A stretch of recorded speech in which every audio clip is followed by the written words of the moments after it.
Hey Tap Fam, Mike here. Do you want to fill your fridge with unique craft beers, ciders, or seltzers that you can't find locally?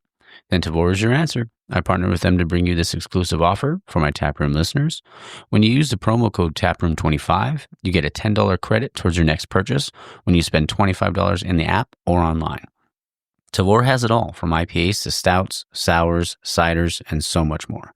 So make sure you use the promo code TAPROOM25 to get a $10 credit towards your next purchase. And now, on to the episode.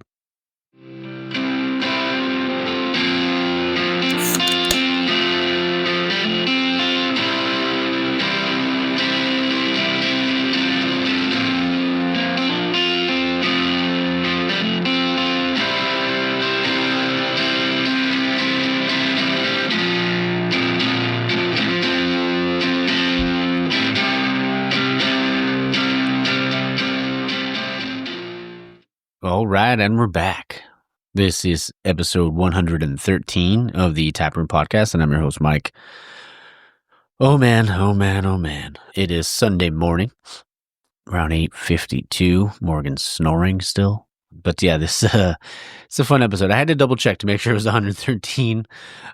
It's getting harder to keep track of. But yeah, it's 113, episode 113. And this is with Chris Onyu Frock, the head brewer over at Bonaventure Brewing out in LA. It's in the Bonaventure Hotel. Thank you, Chris. Man, thanks for being on the show. I mean, thanks for telling your story and obviously being able to tell the story of Bonaventure Brewing. It had been there. Well, it's been there for so long. And I had never been. And also shout out to my buddy Art for telling me about it and setting the whole thing up. It was a great time, great beer. Honestly, like the whole brewery, I know I've talked about this before, but like the whole brewery just gave me Cheers vibes. And if anybody who knows me knows how much I love that show growing up. So thank you to you both. Thank you to the Bonaventure Hotel or Bonaventure Brewing for allowing me to come down and record there. Got to see the brew house. And also, like, where the brewery's at, it's on the fourth floor. I know we talk about it a little bit. It's a little like hidden on the fourth floor. But the rooftop, like it's like there's a pool. There's the pool's right there. All the skyscrapers in the background. The brewery right there. It's really, really cool. And they also have a beer garden. So definitely, like, if you're there, it'd be a cool date night. It'd be cool just to go have some beers on the rooftop. Go, whether it's a Saturday or Sunday or maybe a Friday afternoon, something like that, or whenever they open. And you owe it to yourself to get out there. Let's see. Also, this is just something like I was just thinking about the other day, and I was saying Chris's last name. I was like, Onufrock. And I was like, man, it just reminds me of like that name reminds me of like something like that would have been like a writer back in like way back in the day, or something like that, or almost like, or like a psychiatrist or like a psychologist or something like that, like Freud or something. But Onufrock, just, I don't know, it gave me like that. Then the last name gave me vibes. I hope you don't take that the wrong way. I thought it was just, I think it's a really cool last name. Yeah, let's see. What else we got coming? Oh, also, so this is going to be, obviously it's the Bonaventure Brewing episode, but on the back end of the episode, after the interview with Chris, I got to talk with Doug Veliky, my buddy, the beer aficionado over in Chicago. And we're both big wrestling fans. So we put together, we had about probably about 35, 40-minute conversation on Friday, making our picks for WrestleMania, because WrestleMania is next week. So that will be on the back end of the episode. I'll get into that more after the interview, but also I want to make sure I say this right, because Art was there at the interview, and Art's become really one of my good friends in this industry, honestly, just good friends in general, and he had some very nice words to say to me on the episode. Like he jumped in and wanted to say a couple things, and of course, anytime he wants to jump on, I am more than willing to do it. And I don't know, I listened back and I was like, man, I hope I didn't come off as like, just trying to change the subject, because I'm not used to just talking about myself, like, or like, like listen to myself like that. I just always like because I just want it to be about the people, or like, the beer. So like, but it was really like they were truly kind words. And Art, I know you listen every week, and I just want you to know I'm grateful for you, man. And I just, yeah, I hope I didn't just like change the subject too quickly when that happened. I'm just not, I'm not, you know, I just have a hard time with talking about listening to that stuff or talking about myself, stuff like that. So, but I do truly appreciate it. Also, shout out to Chew, OG Chew Beer on Instagram. He was at Lagerville. Wish I was there. I wish I was at Lagerville. But he ran into John from Artifacts from last week's episode, and they took a picture together, and he tagged me. So I was like, oh, that's cool. And Chew always goes to all the breweries that I go to go support and stuff like that. So cheers, man. Let's see. Oh, my Braves lost. So I was going to say, talk about the NHL playoffs. Playoffs start on the 19th, I believe. The 18th or 19th. Same day as Mania. So it's going to be a wild weekend next weekend. I'm pretty stoked, but we'll get into that in a bit. Yeah, NHL playoffs. The Kings beat the Avs yesterday. I think it was 5-4. One thing I'm stoked about. Oh, and also, Ovi. I think I talked about it Sunday morning, and then he broke it later on that afternoon. So Ovechkin, man, that's so fucking cool. That's so awesome. Breaking the record like that. What else did I say? Yeah, NHL playoffs. What was it? Oh, Landeskog, the captain. He's coming back. He played in a couple games for their minor league team, the Colorado Eagles. So hopefully he's getting in. He scored a goal yesterday, so maybe he's getting back in the swing of things. Hopefully he'll be back with the team soon. But I'm excited. I'm excited for the NHL playoffs. Like, no matter what happens, whether it's my Avs go all the way or not, I just love playoff hockey. It's insane how good it is.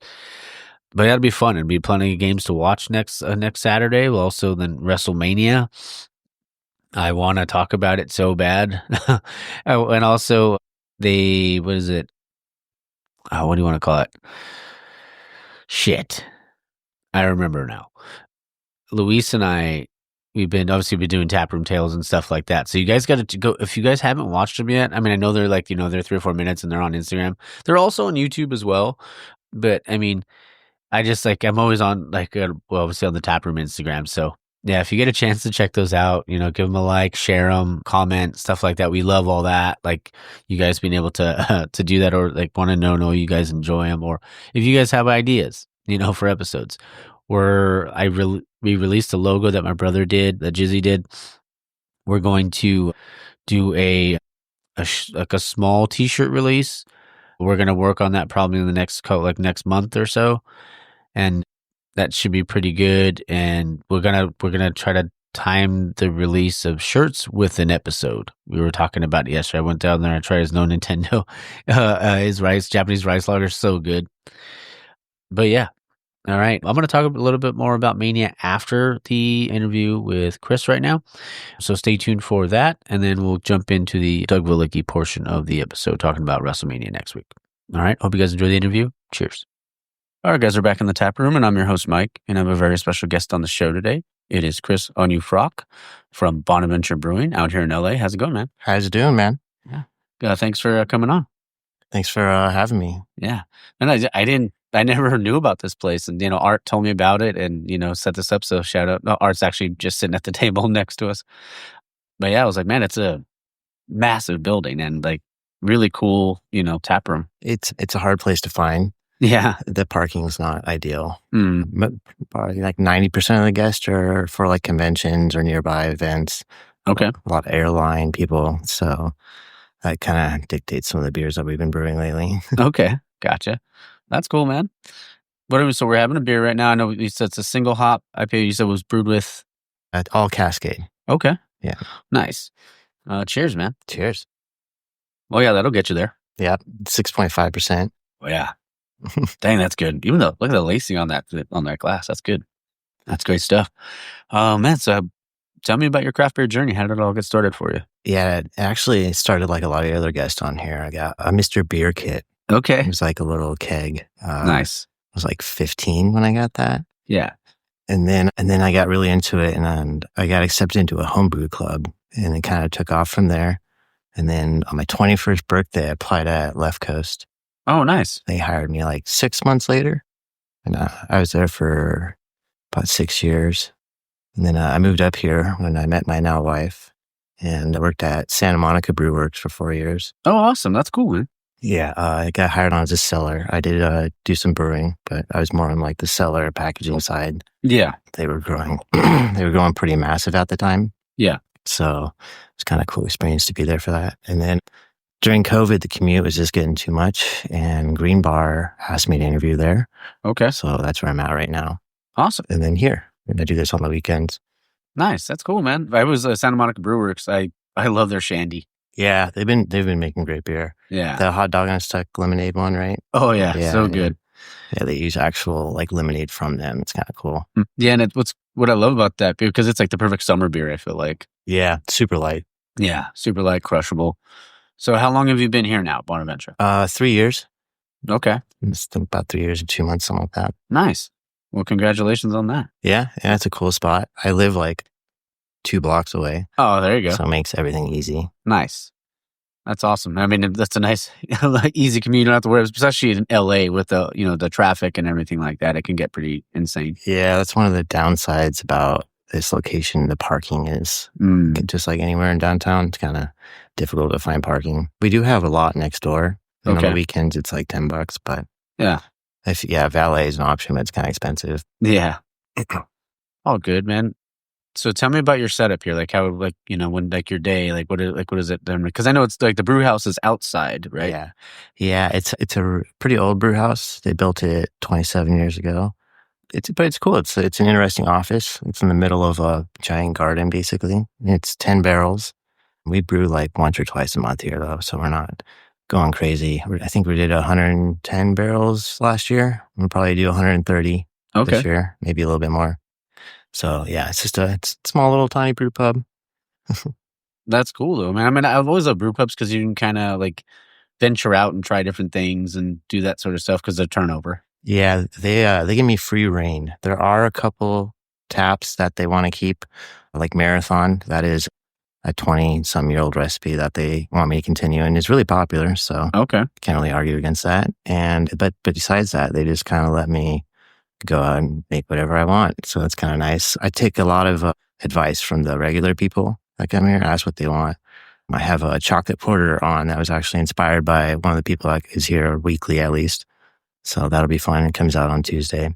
Oh, nice. That's cool. What's the ABV on that one? 4. Oh, there you go. Super light, yeah. It's got a lot of oats in it.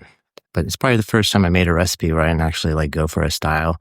I was just talking to one of the locals of like what they would like to drink. Okay. And went off that. That's cool, man, because I mean, they're the ones drinking it, right? So we got to, always got to take that into account. But then, like you said, they got to have like your kind of cores and stuff like that. Yeah. Too. It helps me give me ideas because I want to brew stuff that the people around here are drinking that actually come here for that. Yeah. So it kind of works out. It helps me with being more creative and better ideas. My assistant also has some really good inspiration too. He'll bring in beers from like up in Idaho. I'll try to duplicate him stuff I've never actually had myself. So yeah, makes it a lot of fun. That's cool, man. It's cool when you can kind of like, I know sometimes people can kind of get set in their ways, right? When it comes to brewing, like, oh, it has to be this style, or like even like a specific recipe, like you can't change, certain things. But if you if you get out there and you're trying different beers, or your assistant's bringing in beers for you to try, it just keeps, it continues to kind of spark that creativeness that, craft beer is all about. Yeah. One thing I will say about this place is, it definitely changed me a little bit because I was always production brewing, right? Mm-hmm. Just you get a brew log, you go in, you have 2 weeks for it to go out the door, kind of thing. But here it's totally opposite. I have to see what they're drinking, and my schedule is constantly changing here because we don't have a whole lot of room. We're trying to do 7 taps right now, so you just got to really plan everything and just go with the flow a little bit more. So that's kind of nice. It's a little different than I'm used to. That's cool, man. I mean, and I feel like. Wow, when you go from production to brew pub, like because of that, the turnover, like I know I mentioned it already, but just being able to try different things and, and see what sticks too. Yeah, exactly. I've had a couple beers that took a while to move. Yeah. Won't be brewing those again. It happens though, right? Yeah, for sure. Yeah, not every beer is a winner, but it's about that. But that's what craft beer is about, being creative. Yeah, exactly. what's like kind of your approach to recipe development? Do you use like Beersmith, or do you like, or like if you're putting together beer like this single hop one that we're drinking right now, what was your approach on like, what was like your approach to recipe development for something like this? Well, this one is actually more simple, and I just use like a base recipe I have for a lot of IPAs, and I'll take that and branch off of that. Okay. So this one wasn't that creative, but lately we've been making a lot more darker beers, and so just after so many years of doing this, I know what they taste like and what you don't want to use too much of, and I'll draw like a raw one from there, obviously picking a style. But I do use Beersmith for a lot of stuff to keep all my stuff on track. And then I put it in like Google Drive and stuff. But yeah, I mean, to just kind of think about the flavors I want in that beer. Yeah. And then lately we've been going pretty dry on most of them. It's just, I don't know, that's what the locals want here. I'm not really making beer for me anymore. Yeah. Making it for them. That's cool. Which is fun. Yeah. And, because... I mean, there are times like, when you meet someone and they're kind of just like, I just want to brew what I want to drink. But I mean, you have to appeal to the masses, Yeah. Like I think Art wants to make something. We'll talk about that a little bit later. But yeah, I heard about that. Yeah. It's exciting. So that'll probably be for sure happening, but that'll be his idea, and we'll go back and forth on that recipe, see what he wants to taste. And then love it. It'll be fun. Yeah. That's cool, man. I did want to back up a little bit because I want to talk about home brewing with you. Okay. When it came to like, you remember, like, I know you used the Mr. Beer Kit, but like the first time you didn't use the Mr. Beer Kit, would you remember like the first style you did? Yeah. When I went all grain, it took about a year to get there. Okay. And we were using like Home Depot coolers, and it was a disaster. Oh. I made a lager, and we were also distilling too, not very well, but we were, and it came out so bad. I was like, let's make an infusion, make it taste better, right? But I didn't really know much about that. Yeah. So I put like, I don't know, a mason jar of vodka with like 10 orange peels in it. Oh, shit. But yeah, I gave it to my friends. They loved it, but it was terrible. Wow. I mean, friends always love free beer, right? Yeah. But yeah. And that's when I kind of was like, I need help. Books weren't enough because, there was no YouTube at that time. Yeah. So I got into a beer club, and they didn't let me drink for a long time. Obviously, I was young. Yeah. But yeah, once they realized I was like serious about this, I got better really fast. That's cool. Yeah, it didn't help, right? Yeah. Where was your brew club at? Or out of? It was, at the time, it was called Fear No Beer. And I know most of those people are gone. Okay. One of the big guys was Brian. He built Valiant Brewing. Oh, okay. Which you probably know as Green Cheek now. Yeah. So, yeah, another guy was Dave. He's in Austin. So a lot of people branched out and left. I think it's known as Maestros of the Brewniverse now. Oh, I love that. But I don't think any of the original members from 15 years ago are there. Yeah. That was a sweet-ass name, though. Yeah, it was. There was some crazy guys there. It was like Boeing engineers, and wow. It's like super highly educated, and they all had money because it's like South Orange County. So it's crazy brew houses. Yeah. Isn't it like crazy though too? It's like, even like, sometimes there's people out there that will have like, make like 6-figure incomes, 7-figure incomes. And it's like, they just want to brew beer. Yeah. I would not even know they were like that until you like invite you over for a brew day. And you're just like, what is going on? Where am I at right now?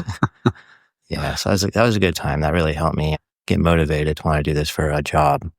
Okay. So you were homebrewing and you were doing all that. Do you have like, even now, like obviously you've been professional for quite some time now. Do you have a favorite style you like to brew now? Yeah. Well, anything with the least amount of grain. Okay. Because I have to take it in a trash can 5 floors down. Oh, yeah. But it actually kind of works out because that's what people seem to want to drink here is lighter beers. So yeah. They're a little bit more challenging to make. So lighter beers. Yeah. We're going to go for a lot of Pilsners this year, I think. Okay. Yeah. Having to take that grain down that far would be a pain in the ass. Yeah, after this, I'll show you my little, it's not bad because you have a dolly and all that, but when you have 700-800 pounds, it takes like 6 or 7 trips. Yeah.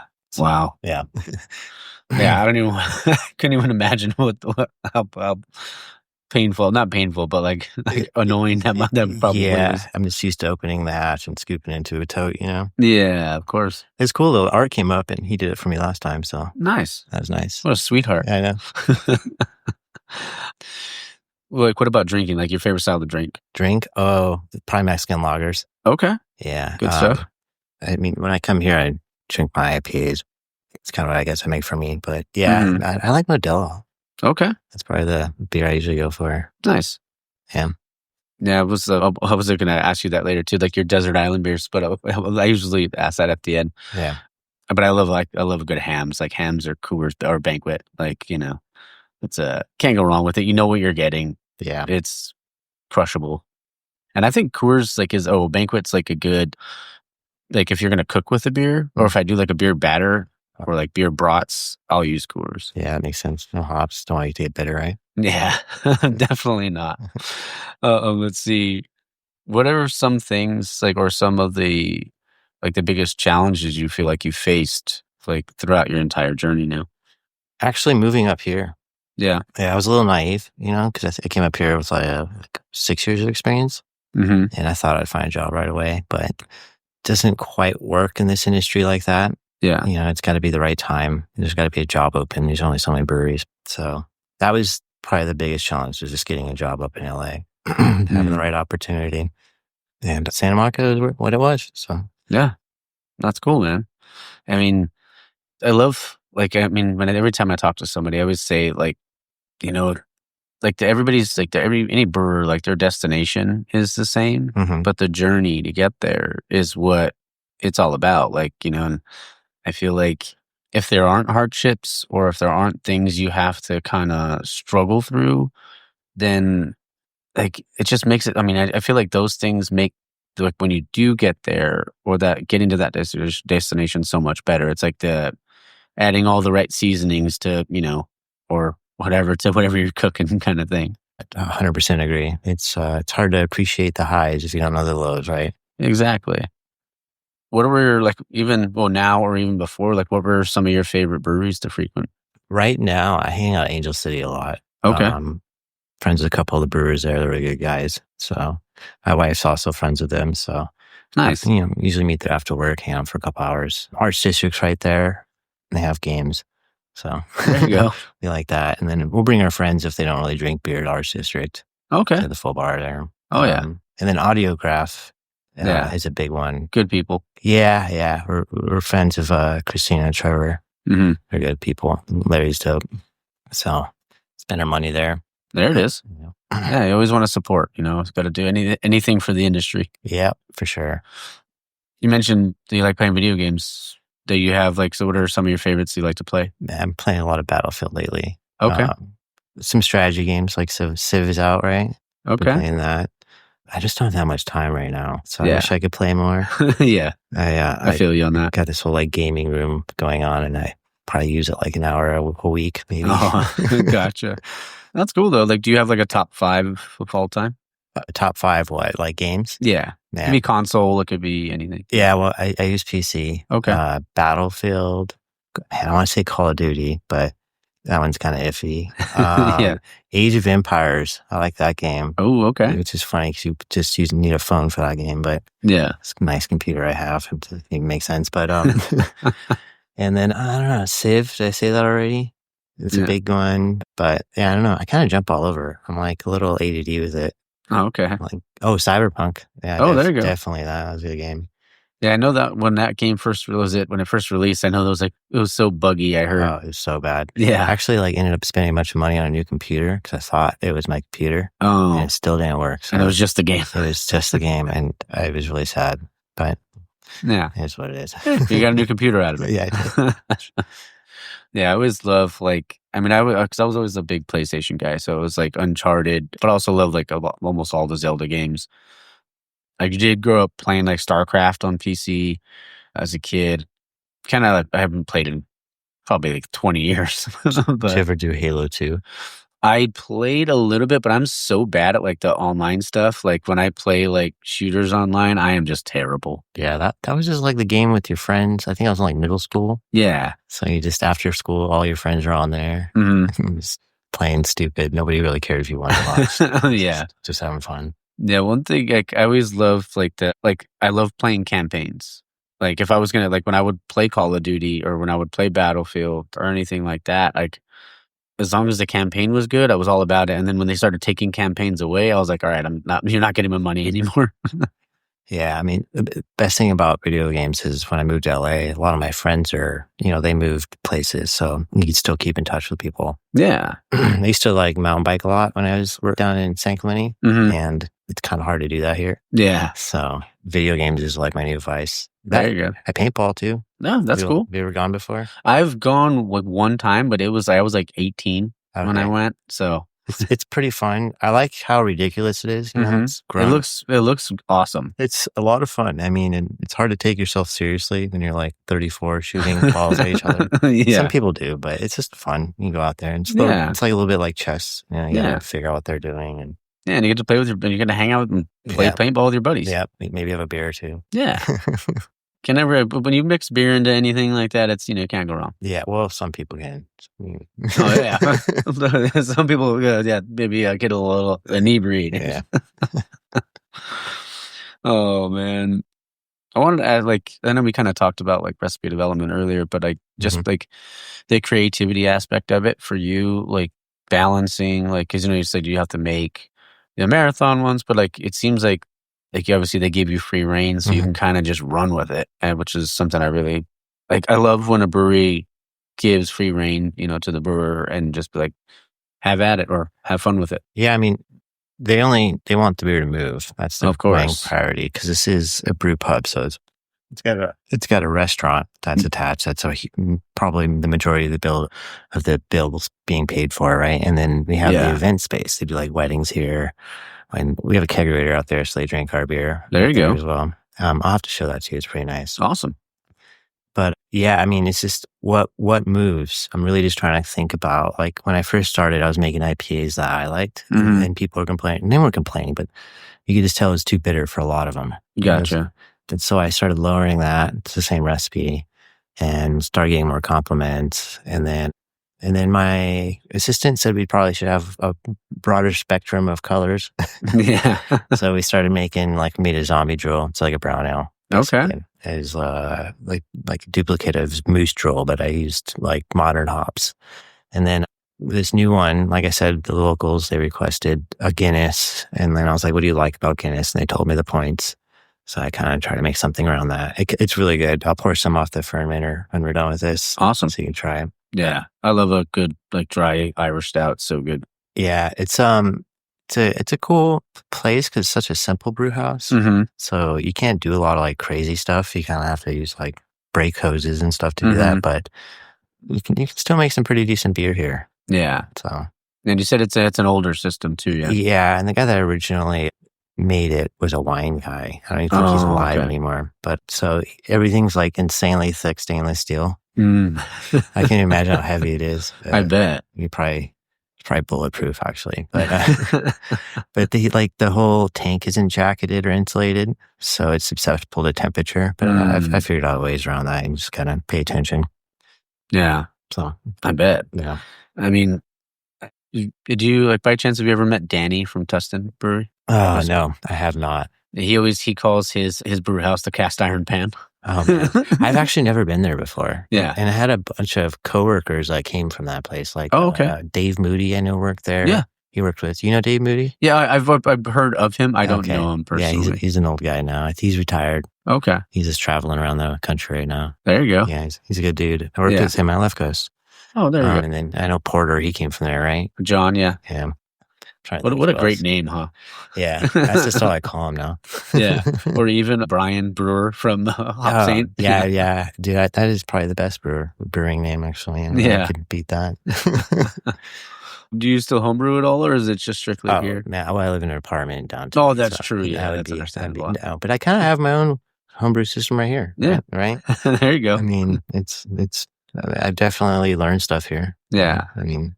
And especially how to fix stuff. Yeah. You got to be you're a brewer and a part-time mechanic or full-time mechanic? Yeah. Well, COVID, it sat for 2 years. And just like a car, you just don't want that to happen. So, So we started turning everything on, and it was just, everything was breaking. Even the cold box in there, the beer engines and the diaphragm pumps, and then the line chiller, they all went out. So the beer was just foaming. And so it just goes on. But now we're rolling. Everything's kind of new now. Yeah. And then also during COVID, it took 9 months to get a chiller. Okay. Normally it takes like 30 days. Yeah. So, but yeah, we overcame those. You'll have to come back when the restaurant's open. Oh, for sure. Try the food. Oh, yeah. Yeah, we have a freaking amazing chef here. Oh, nice. What would you like? What would be your order? Man, the Jamaican chicken's good. Okay. The rigatoni's good. I haven't had the steak sandwich, but everyone keeps telling me that's the favorite right now. So, okay. Yeah. We'll have to give it a whirl. Yeah. Yeah. Wanted to ask you too, like, because I know, like, obviously, video games. Are there, like, when you were growing up, did you ever play any other like consoles or anything? Yeah, it was Xbox. Okay. Original. I remember that. I remember trying to beg my mom to use her credit card so I can get Xbox Live. She didn't know what it was. She's like, "What scam is this?" Yeah. Yeah, those are the days. Playing with my middle school friends. Yeah, I think I used to play like Medal of Honor and like Ghost Recon on the original Xbox. I was so terrible at Ghost Recon. That game was too hardcore at the time. I love that game. I just couldn't do it. I just wanted to, in Halo, you just jump around and you're shooting people. Yeah. Yeah, it was always fun. My cousin and Justin and I would always play that game like religiously. And there's like certain parts, we tried to play it on like the hardest difficulty, and it was like just ridiculous. Yeah. I mean, I probably should try it out now. There's not that many good games out right now. It's not like it was, but also I don't have time. Same. It's kind of funny. When I was younger, I couldn't afford a computer. Yeah. And then now I can, but I work so much that I can't really use it. Yeah, it happens. Like, I've been talking about getting a PS5 since it first came out, and I still don't have one just because I don't have the time. Speaking of busy, you have to be busy. You have a normal job, right? Yeah. And then you're doing this? Yeah. Traveling all over? Yep. Yeah, so it's we were talking to Art, but Buddy Chu wanted us to go to Loggerville, and I was like, man, like, I got so much like going on because I have to travel for work next weekend, but I'm going to try to hit a brewery while I'm out there. Yeah. And then the week after that, there's something going on, and then I think the week after that's WrestleMania. So I was like, I need a break. I was like, I just need to take a weekend. Yeah, for sure. You got to have that alone time. Oh, yeah. Don't overdo it. Yeah, and what I like to do too, I mean, what I'll do sometimes, like I'm recording with you today, tomorrow I'm recording at Innovation in Pomona with Sandra, and like I can record 2 in a weekend, and that'll free up a weekend for me. Or a couple weeks ago, I recorded 3 in a week. Okay. So it kind of like, because I don't ever want to burn myself out because I love this too much to do that. Yep. So, but it's fun. It's a pretty cool job. Yeah, it's fun to just come out and have a beer and like just. It's hearing someone's success story. Yeah. Appreciate it. And also you kind of get to help promote good beer and good breweries, Oh, yeah. That's the cool part. For sure. I doubt people have even heard of this place. Yeah, I know. I mean, that's so like when Art told me, I had never heard of it. And then Art told me, he's like, man, it's really cool. So you got to come check it out. I was like, of course. Yeah. Yeah, the view's pretty crazy, right? Yeah. Dude, I mean, yeah, with all the buildings around it, the pools over there, the brew houses right there.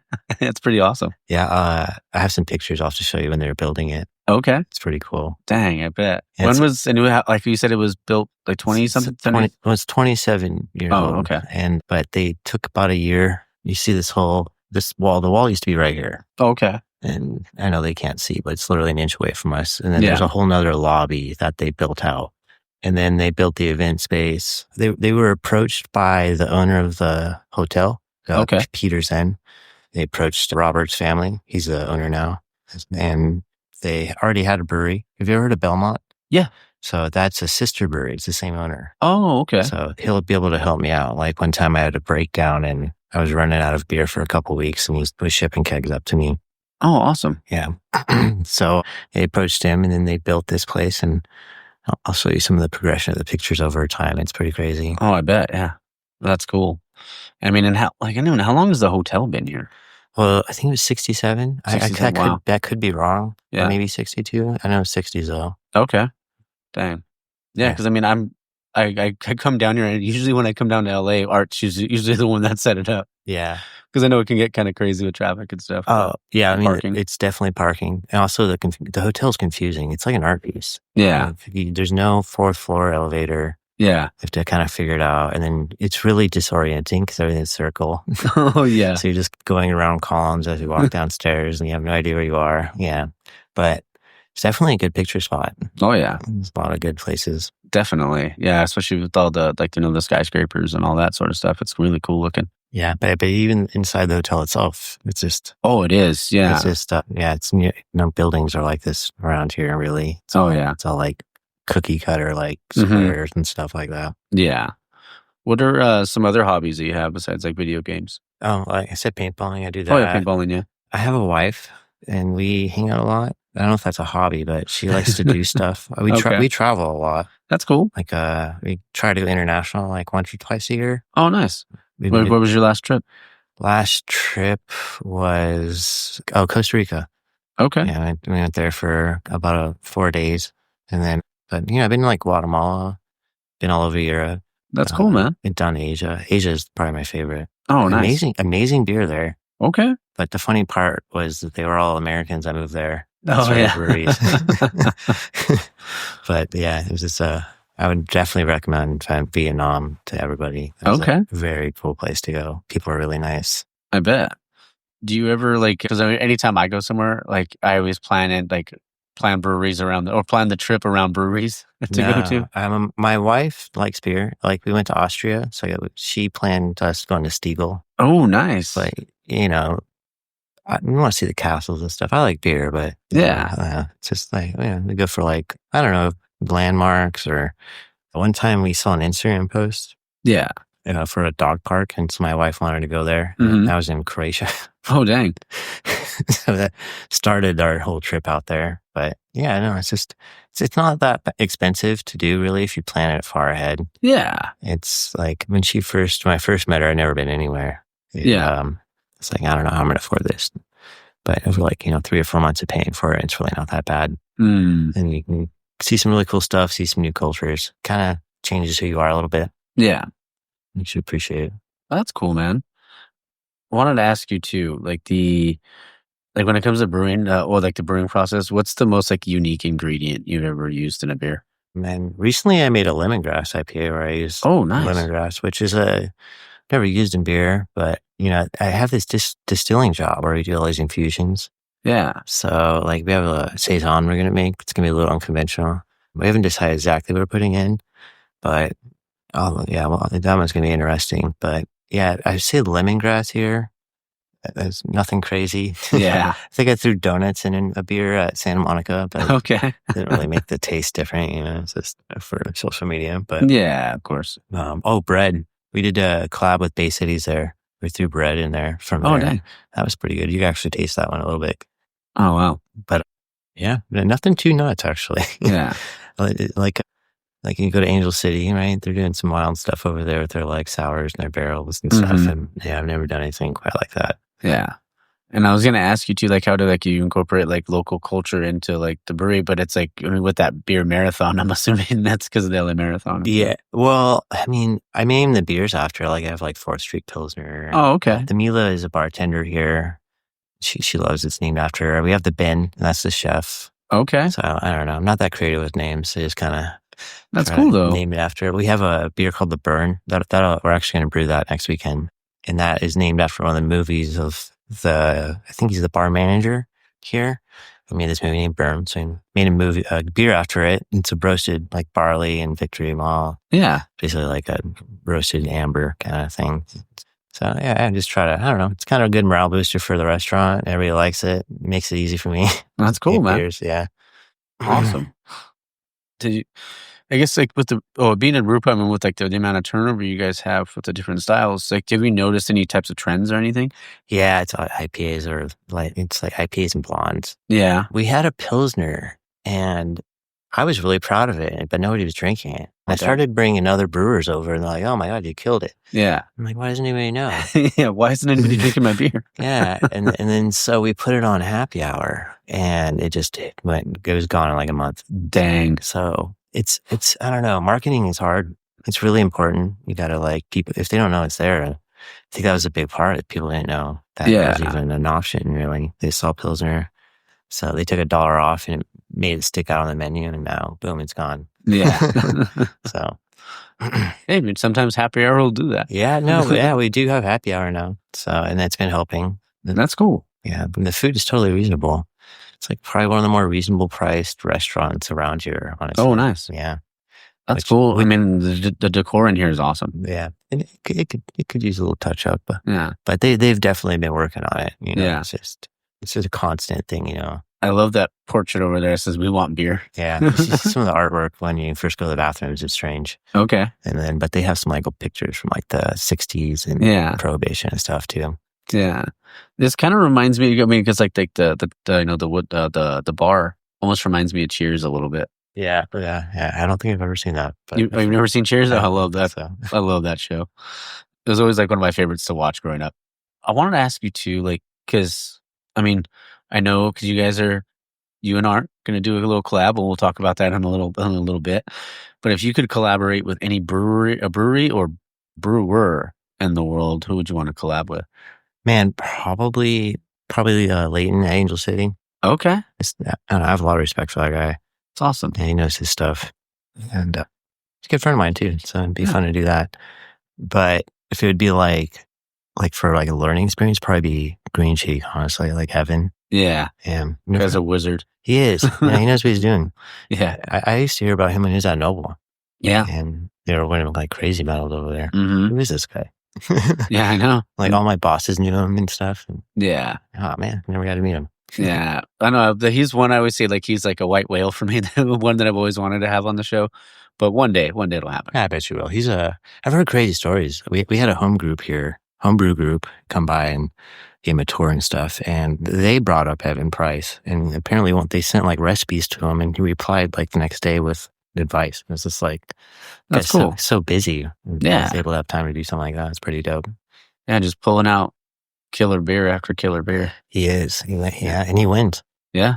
A lot. Oh, yeah, great. I mean, and that's the one thing, because I know like there are like, I mean, there can be a little bit of like an oversaturation of breweries out there now. Yeah. But there's so much great beer out there. There is. It's like Orange County and San Diego. Yeah. Yeah, that's it. When I was down there, it was like Left Coast was in the brewery. That was like the two big ones, and then Bottle Logic opened. Oh yeah, Barley Forge. I think they're now also owned by Evan now. Yeah, just took over everything. Yeah, he's bought that one in Oceanside too. Is it Bagby? No. Which brewery is it? He bought a brewery in Oceanside. I don't remember. But yeah, he's just taken over. But yeah. I don't think he's worried about the competition. Oh, not at all. I mean, and that's the thing too with this industry. Like, it's not like, yeah, I mean, it may like, of course, like you're competing, but it's not like ever like, oh, I'm trying to put you out of business. It's not like that. And that's why it's the most, at least in my eyes, it's the most unique industry out there. Yeah. Yeah, it totally is. And everybody's really friendly. Yeah. It's like, I've heard you talk about this on the other podcast, but it's all about just getting better. Yeah. If something bad happens, reach out for help. Yeah. Because it'll be there. Yeah, man. And like one of the things like for this show, for me, it's like I say find your beer at the end of every episode.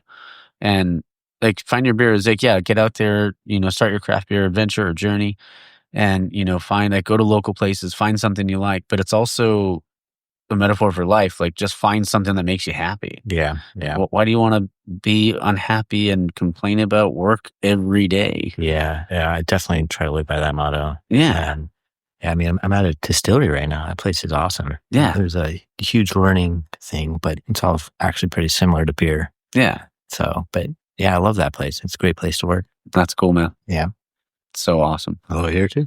Huh? I like it here too. There you go. So I get to meet a lot of people here, which is nice. Yeah. A lot of people from around the world too. It's not just like locals.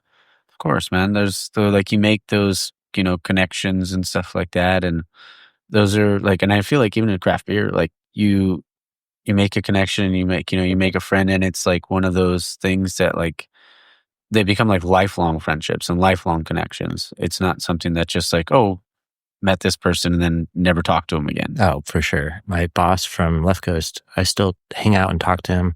I even like helped him out. He's a Trusted Gut. Have you ever heard of that? Yeah. Yeah, he's brewing there right now. Oh, dang. Okay. Yeah, he got me some extra side work, but also got to see my friend and make some beer with him. It's awesome. But yeah, definitely. You want to keep those connections. Oh, yeah. You also have like interests. You always something to talk about. Yeah. You know it.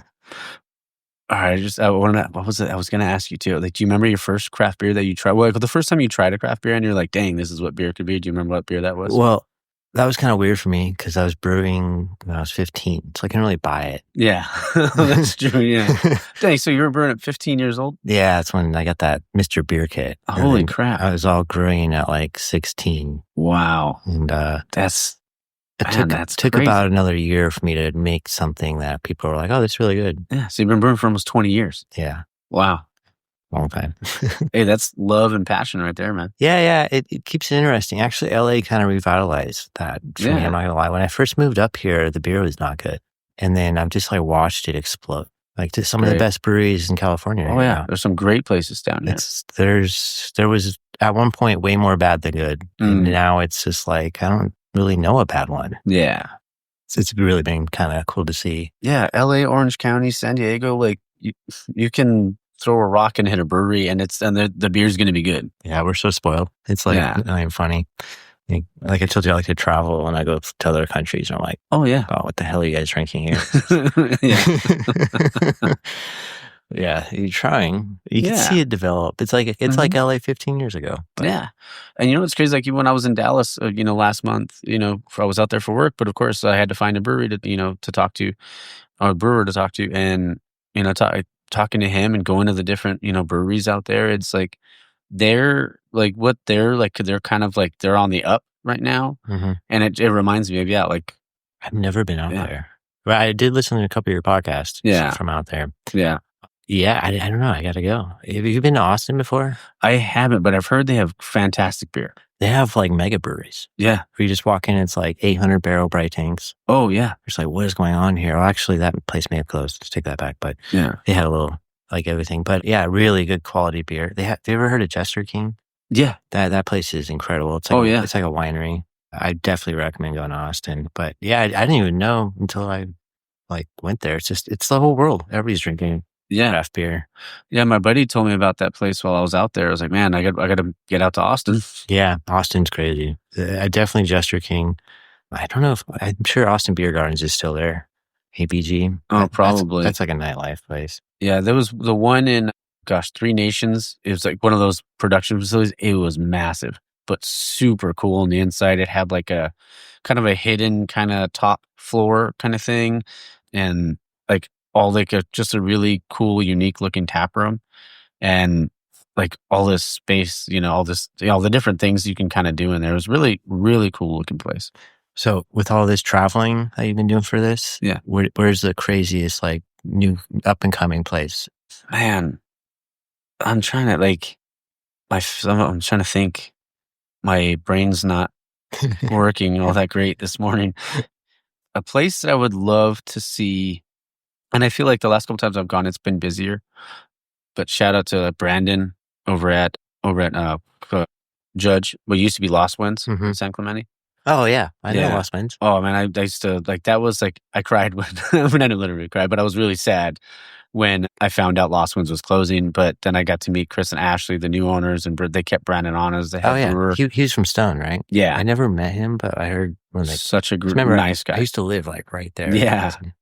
Yeah, such a nice guy. So if you get the chance, go check out Judge Brewery. Okay, cool. Yeah, it's like a block. I mean, where Lost Winds was. Yeah, so it's like a block from Artifacts. Yeah. And then Drift is right there. Oh yeah. Have you been there? No, I have not been to Drift. You got to check it out. Okay. I'm always looking for new places. He's making good liquor. Yeah, for sure. 1,000% in. Yeah, I don't know how San Clemente turned into that. It was literally just Left Coast at one point. Yeah. And then all of a sudden Artifacts, and then boom. I guess Pizza Port. Yeah, Pizza Port. Yeah. They were like a staple everywhere. So. Oh yeah. I mean, good pizza. I always get their pizza, usually like a Swami's or whatever else they have on tap. Like the other day they had like a Japanese rice lager. Oh, so good. Man, I need to make one of those. I've never made one. But they're delicious. I was at Frogtown. I can't remember. I know they went out of business about a year ago, but they had a Japanese rice lager that was just so good. Oh, man. And I need to make one of those. There it is. Yeah, got to do it, man. And whenever you do, let me know. I'll be here. Okay. What have you, with obviously working at all these different breweries, do you have any fun taproom stories or just kind of Any kind of fun stories along the way? Man, I remember when Left Coast first opened their tap room and they were learning and they had pints of Asylum, which is a triple. Have you had that beer from Left Coast? Yeah, it's like 13%, I think, something like that. Yeah. They were serving it in pints. Jesus. I remember. Nope. We were all kind of like, I don't know if this is a great idea. Yeah. And like one time, a bunch of throw up outside. Like, yeah, that's rough. Yeah, that's probably, I wasn't there for that, but. Yeah. Oh, when they first built that tasting room, we put a bunch of barrels in there and it got really hot one day and the side blew off. Oh, shit. And it was like, stout just ruined the whole tasting room. Wow. We've only been open like a month. Dang.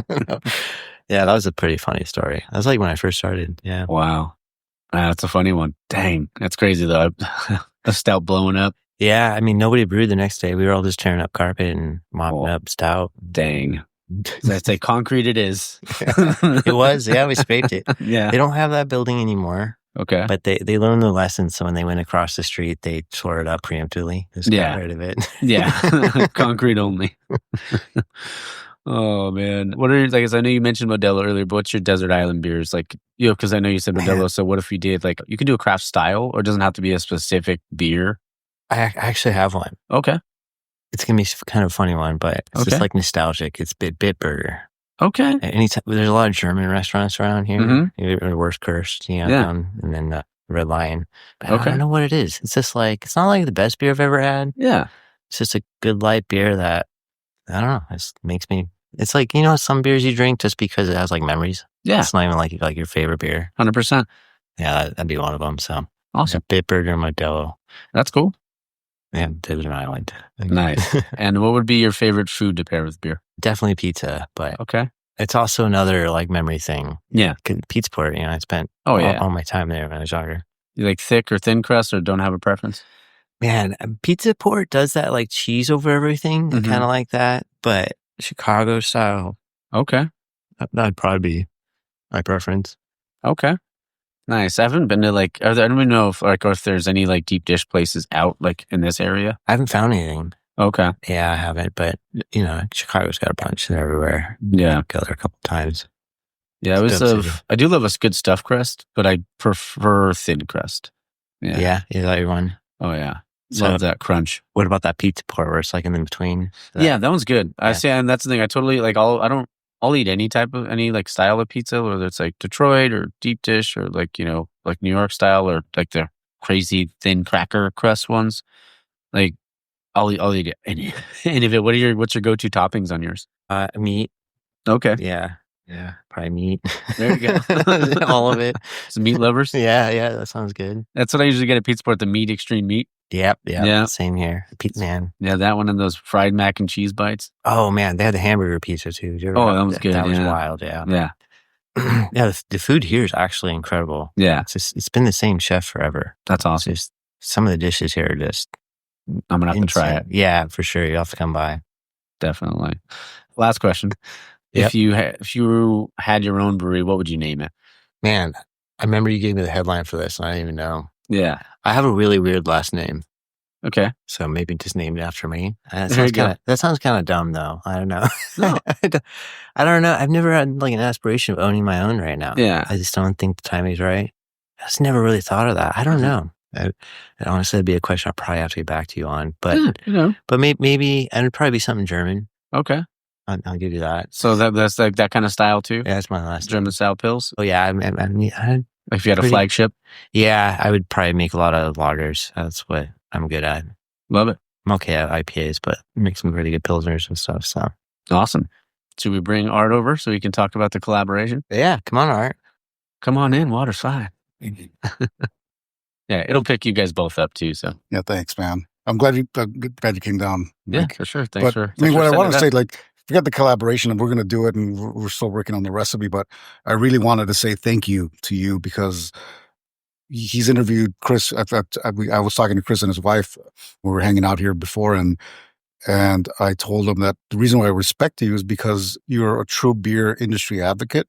And I use the word industry in capital letters because you not only interviewed brewers, owners, and you actually travel. You came here to LA. I know the parking's crazy. I know the travel's crazy, but you are a genuine guy in this industry. And I just want to say thank you and I think I speak for a lot of the brewers, a lot of the beer tenders or owners.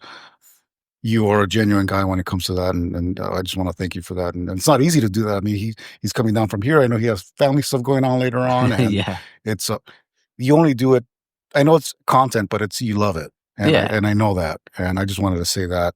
And that's kind of what I've told you this privately. Yeah. And we text all the time. And I was telling Chris about it too, about that. But I really wanted, it's worth saying publicly on your show. Appreciate because it, it's, and in places like this, like, like highlighting a great brewery, brew pub in the middle of downtown. These buildings are here. Like it's crazy. It's a crazy atmosphere. It is, yeah. And it's just worth highlighting, Oh, yeah. and I think Chris is a talented brewer. I Mhm. was hanging out. I mean, again, like I'm still learning a lot. I ask a lot of questions, as Chris knows, but it's like watching an Good artist. questions, though. Good question. Yeah. Yeah. Well, I try. Some of them are dumb. I've had some people tell me like not respond because my questions are kind of dumb. It's just, But again- I was just working last time. Yeah. Good questions. Yeah, but the point is, like, he's like an artist. I look at Yeah. him like, and that system is a hard system to work with. From what he's telling me, I know there's a lot of like modern stuff, and I think into that too, like up to date on like the new technology, new hops. We were talking earlier about that, but Yeah. to work in this system like this is pretty amazing, I think. And seeing him work and just understand like what's happening at every step and adjusting every like 20 seconds, it seemed like to me. I just think it's a great thing. And again, thank you again. I just want to say thank you. That's it. Appreciate you, bro. No, I mean, anything for the industry, Yeah. And I know that's yeah. I know that's how you are, and it's a genuine thing. Like, Yeah. you actually believe that, and 100%. Yeah. Appreciate it. So tell us, what's the style going to be for your guys' collab? Or you guys want to announce it or no? yeah. I mean, it's again, he's a brewer, Chris. I trust him. I'm more of in collaboration. We mean more of a insight on my part. Yeah. Of course, I'm going to be here. I want to do as much as I can to help and to Well, we're gonna have you choose a style, and then we'll make Well, a recipe. yeah, we'll decide what flavors. I think you West want. Coast Pilsner. He's a lager guy, so like he's an expert in that. So something like a West Coast Pilsner would make sense, or even like a whatever. I mean, again, Yeah, we haven't discussed it 100%. I've actually written a recipe. Oh, you did? Yeah. Oh, Already. nice. Well, we'll go over it and then Yeah. decide. Love it. But Oh, I yeah. kind of want it to be like your vision. What do you want? Again, what I want is for people to come here, number one, Mm-hmm. and to have like kind of an exclusive thing where they could only get it here, but at the same time to almost be like a gateway into other beers that you make here. So Yeah. like if something like a West Coast Pilsner it's light, it's hoppy, it's flavorful, something like that where they say, oh, I never knew beer can smell like this, or the Yeah. aromas are great and the flavor is great. Kind of the same thing with like we always talk about hazy IPAs and Yeah. stuff like that, but something that is Chris is an expert in, at the same time, something that has flavor and people can just talk and say, oh, what else do you have here? Like that's kind of like what I want. 100%, man.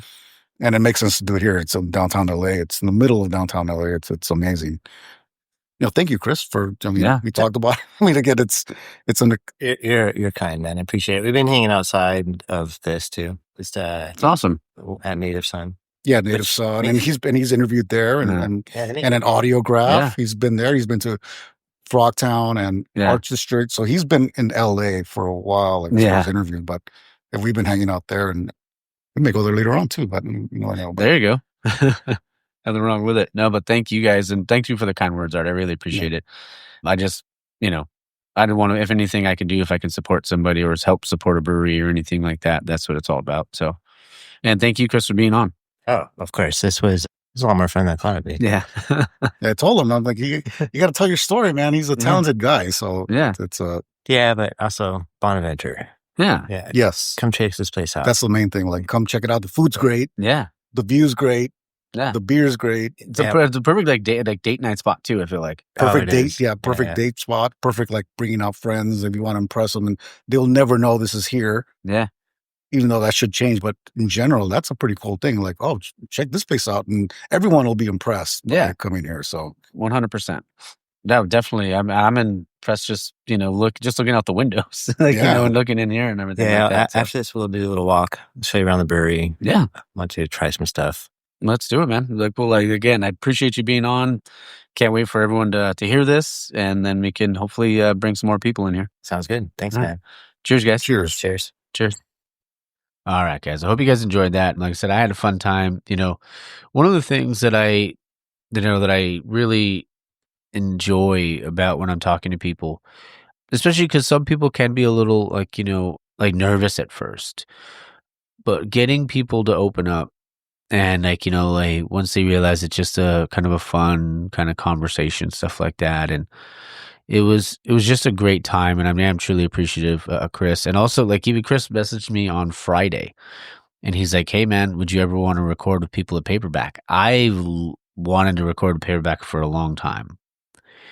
And we were getting it all set up. We got a group chat going. I'm working on some dates right now to lock it in. Also going to be recording with Masa for Ikasu Brewing. He's actually brewing out of a Native Sun right now in LA, which I recorded with them way back when, which was over a year ago, which seems crazy. But yeah, I'm looking forward to that. That'll be super fun to do those. I got a couple remote ones coming up, which I'm stoked about. I'm also going to been talking to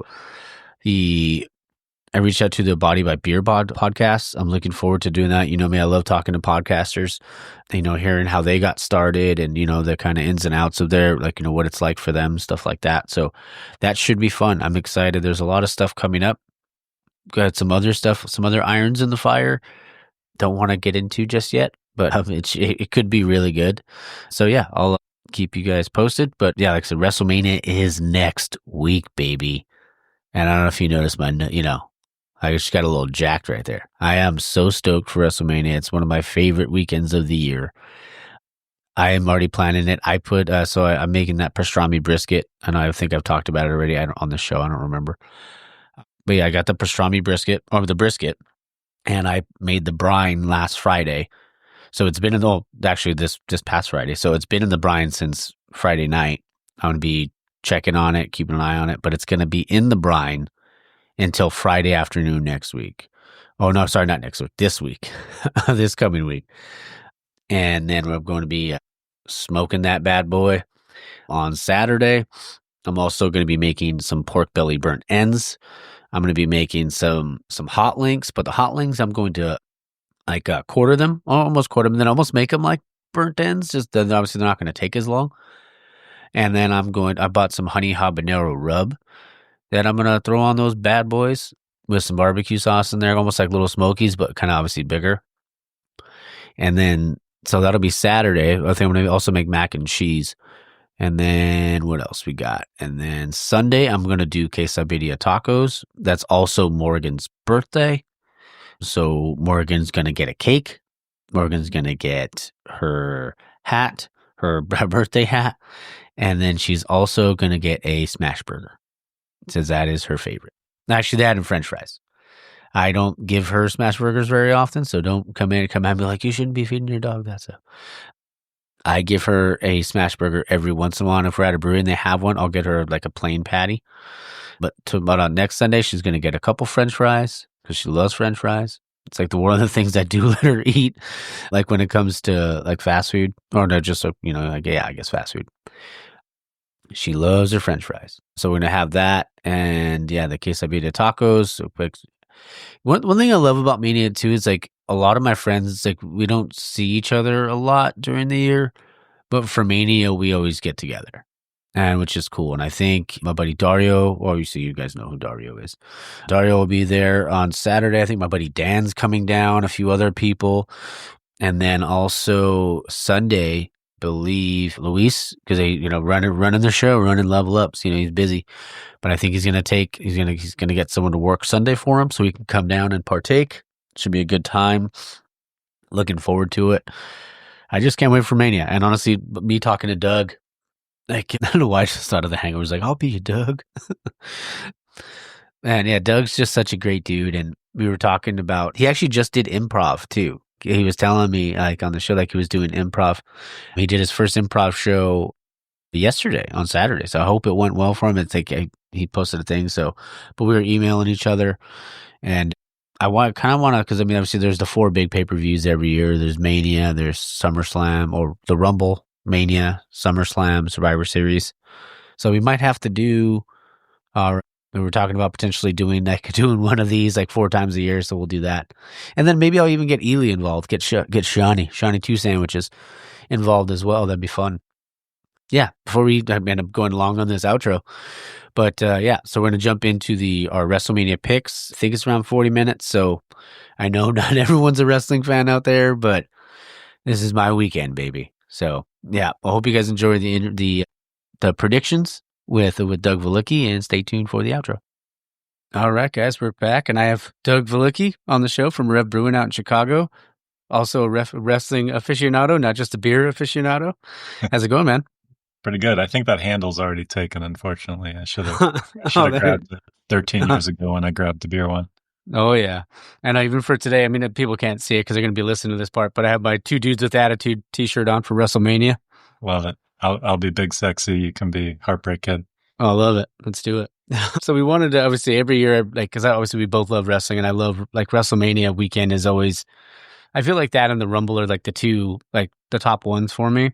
Yeah. But there's just something about WrestleMania weekend, the Hall of Fame and everything like that. Are you excited? I am. I'll tell you, I got to go to, I think, probably the best Money in the Bank, 2011, when Daniel Bryan won, and then CM Punk beat Cena for the title for the first time. So Money in the Bank has crept into Royal Rumble territory for me. Mm-hmm. But I agree. This is the best time of year. Oh, yeah. Money in the Bank's great, too. That's another one that I always love to watch. Like, we'll usually get together with the buddies and do all that sort of stuff. Yeah. Oh, yeah. So should we jump right into it, night one? Let's do it. All right. We'll start with, because I know they're saying that, was it Gunther and Jay are going to be starting the show. Who do you got in that one?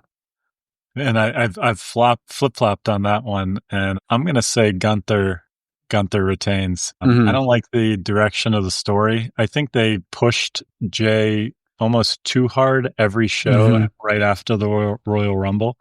And I feel like they kind of overdid it with him, and now he's kind of lost momentum. And I know they're making that part of the story now, but I don't know. I don't think there's as much excitement there. And I'm going to go with a little bit of an upset and say he loses. And that it kind of ties to a prediction I might give later. So okay. Yeah, I'm with you on that one too. I like Gunther, and I just don't see why you take the title off of him now. I mean, I get it, it's the Royal Rumble winner, but I just don't see it. Yeah, and I think also if Jay's going to win a title, you want that to end the show. Like, even if it was just night one, you want the people to leave yeeting to the exit. You wouldn't do that first, would you? Like, that'd be a weird way to start the show. I don't know. I mean, the disappointment of him losing to some fans is also a weird way to start the show, too. So that's true. It's an odd decision they have to make here. So I'd believe anything. I'm not. This is one of the ones I'm least confident in.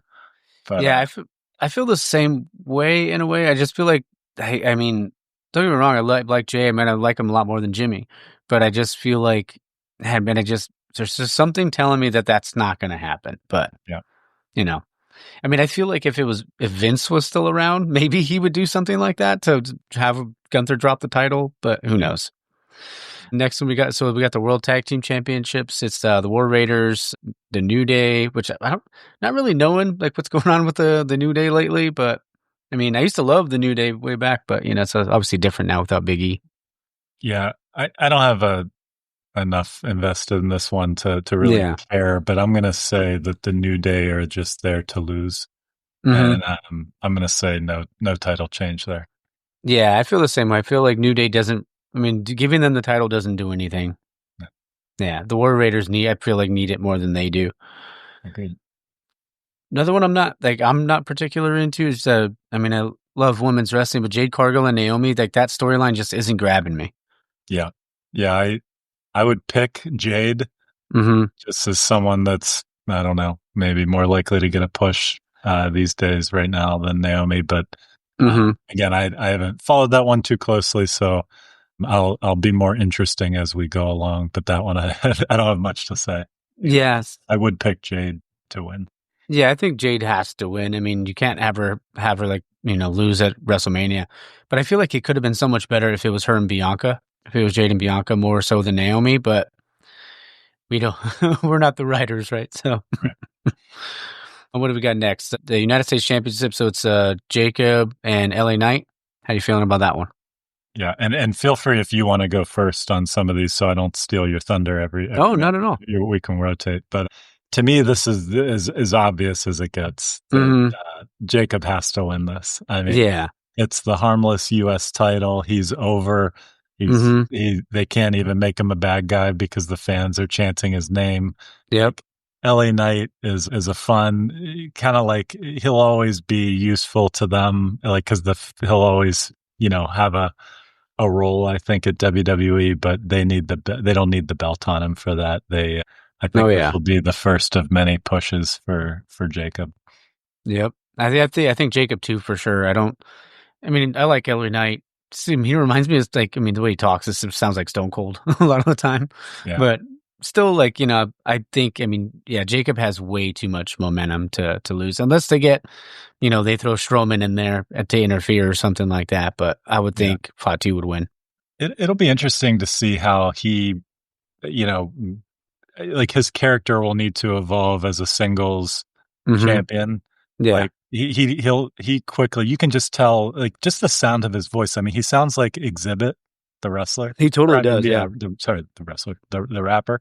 Yeah. His voice is like so unique, and you can tell he's going to be there, but he needs to be on his own. So it'll be interesting to see how his character evolves out of like bloodline and into his own thing.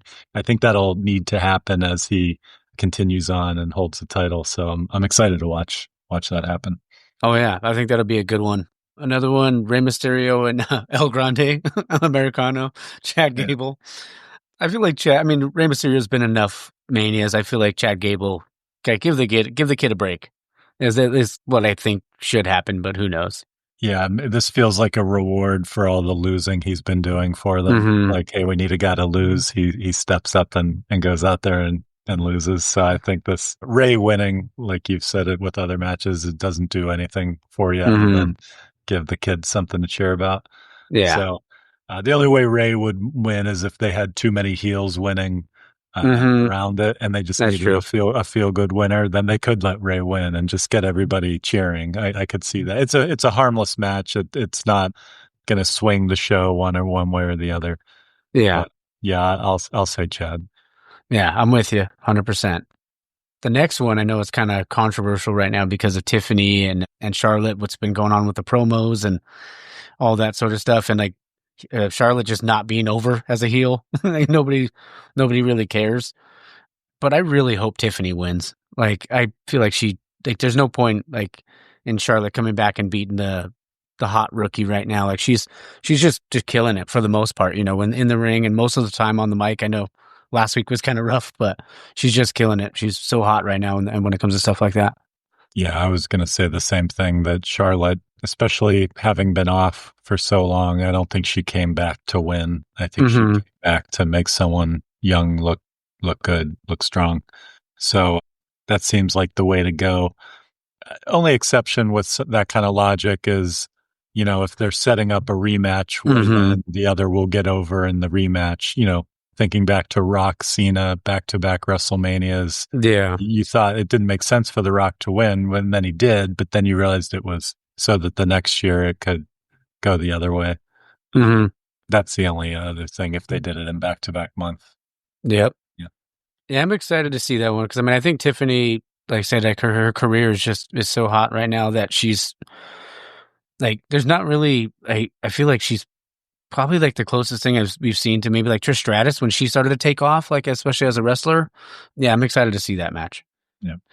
And then we got the main event of night one, Roman versus CM Punk with Paul Heyman in his corner and Seth Rollins. I have very strong opinions on this one. Yeah, let's hear it. What do you got? All right. Now, I've been on this since well before the last few weeks. Been preaching this since the match kind of even got hinted at, that this would probably be the match. I feel strongly in the upset that's maybe starting to feel a little less like an upset, that Seth goes over here. Okay. And the reason I think he does is because I think there's so much to come in Punk versus Roman Reigns. Mm-hmm. I don't think either of them going over the other helps them. I don't think it helps that. I think the perfect thing to set up the two of them probably going at it over the course of the spring and summer is for neither of them to win. Yeah. I don't think it's going to be Paul Heyman betraying both of them and going with Seth. I think it'll just be Paul Heyman as a distraction that causes them for some kind of funky finish that gives Seth the opportunistic win. Where Paul Heyman is just at the center of it, not in a betrayal way. I think there's just too much there to quickly do a hard right on what Paul Heyman's going to do. I think they need to milk that for longer. Yeah. So I don't think there's a quick Paul Heyman is all of a sudden Seth's wise man starting right the day after WrestleMania. I think they should stretch it. And I think the fun way to do this is let Seth win. Seth could use a win more than the other two. The other two will be just as strong. The question will be, though, who takes the pin? I think Punk would be the guy to do it. Okay. Maybe some rumors would say he's the last person that would be willing to do it. I don't know. I think if it's done the right way, I think he'll do it. I think Seth will pin Punk and it'll be kind of Paul Heyman's fault, but not in a intentional way. That's my long-winded prediction there. Yeah, no, I like it, and I was leaning Rollins, but I was also like, man, they got to do something there. But you're right. I feel like setting up the Punk and Roman feud for the next year would kind of catapult it. I did see some people talking about Seth and Paul Heyman getting together, but I just feel like Seth doesn't need. He's so good on the mic. Yeah. He doesn't need it. He doesn't need a mouthpiece. Where Roman, when he first came around, he needed a mouthpiece big time. But I mean, it doesn't make enough sense. I get that why that would become a rumor after the last segment, but too much history with the other two to just all of a sudden do that. There's no real breadcrumbs for that to be it, I don't think. Yeah. Say unless they did, what was it? Oh gosh, I don't remember what year it was. I think it might have been SummerSlam. Was it Luger versus Tatanka and $1 Million Man was doing that whole thing in the back, making it seem like Luger sold out and it was actually Tatanka that sold out. We've come a long way, huh? Yes. little deeper these days. Oh yeah. All right. So night 2, we have the Women's World Championship. We have Io Sky, Bianca, and Rhea. I mean, I feel like they showed right away, because as soon as Io won it on that Monday night, I was like, oh, I mean, there's no way Rhea's not in the title match at Mania. So they made it pretty clear that they were going to make it a triple threat without even announcing it after, took a few weeks. Yeah. I believe pretty strongly that the title's changing. Mm-hmm. So do I. Rhea seems like the face you want to walk out of WrestleMania with it. Mm-hmm. Then the question becomes, why did they take it off her just to give it back to her so quick? Yeah. With counting championships being a thing now, more eyeballs on that than ever with Cena. Do you want someone to win it twice in 2 months? Or to have it twice in 2 months? But that's still who I'm gonna say. I guess I feel strongly it's gonna change hands.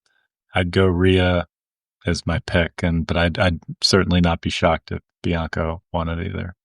Yeah, I mean, I figured it has to be one of those. There's nothing I could see where you would think Io retains. I mean, it has to be one of those two, and I feel like I didn't get why they took it off her. Maybe they wanted to do that, but I mean, I feel like Rhea losing, you can have Bianca pin Io, and you're not hurting Rhea at all. So maybe, and then set up Bianca and Jade down the line for the title.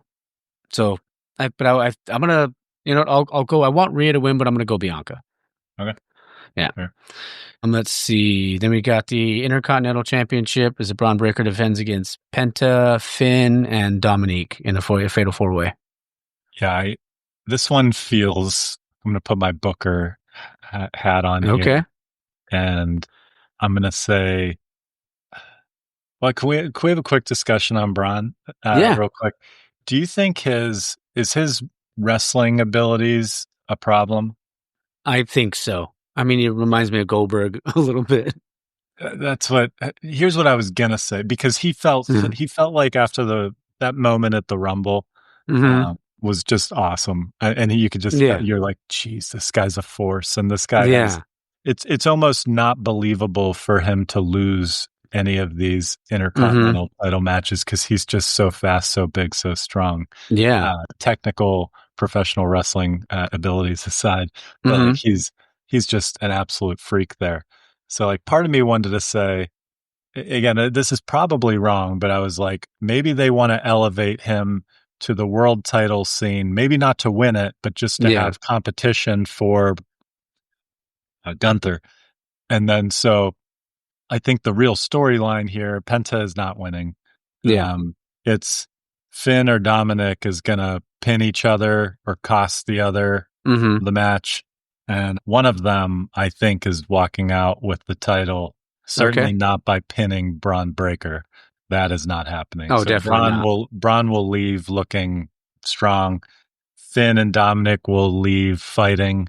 And I think one of them has the belt.